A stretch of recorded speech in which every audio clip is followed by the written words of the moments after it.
You know, it's extraordinary for me to be here, today, for a couple of reasons. One of the things that I take great pride in Virginia, and particularly here in Hampton Roads, is that we have the highest concentration of veterans in Hampton Roads of any region in America. And I think one of the things that we should all be proud of is that we honor our veterans and their families not just once a year on November 11th, but we try to honor their service each and every day of the year. And that's something that should happen all across this country on a more regular basis. Particularly, I want to thank the law school for being willing to establish this clinic. Earlier this week, I was at the Roanoke Regional Veterans Affairs Office and working there on trying to get some answers on the unacceptable backlog of processing of VA veterans benefits. You know, north of 40%, or over 125 days. We've got it down a little bit. And you go up and down this building in the middle of downtown Roanoke, and you just see these files and file cabinets and floor after floor of these cases. Oftentimes case file work being, not 6-8 inches long. But I know some of our veterans here who've had some issues with the VA. These could be boxes and boxes of files on a single case.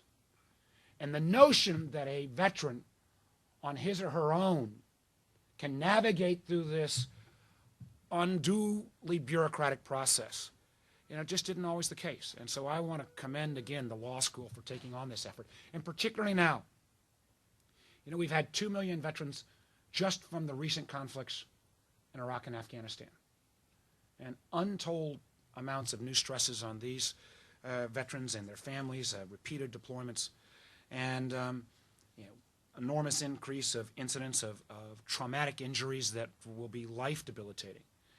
And as the Dean mentioned, dramatic increases in terms of PTSD and a whole new category, frankly, that didn't exist even a decade ago, of PTSD-related challenges for women veterans who, in the past, there was a reluctance, I think, of men and women to step up. Particularly, there was not a recognition of the unique challenges, because I can assure you there is no back lines. As somebody who spent time in Iraq and Afghanistan visiting, there is no such thing as in front of the line or behind the lines in Iraq and Afghanistan.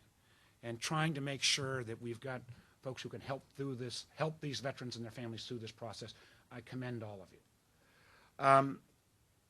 I also particularly am grateful to be here for the Puller family. As a senator, you get a lot of invitations to go some places on Veterans Day. I could not imagine a place that I would rather be, and I think one of the reasons why you see so many college classmates and law school classmates of Lewis here today, than to be here. The Dean went through some of the facts of Lewis Puller's extraordinary life. I only had the honor of knowing him the last 10 or 12 years of his life. But this is a story, and you are naming this clinic after a real American hero. One of his classmates made a presentation at lunch, and he described Lewis as plucky,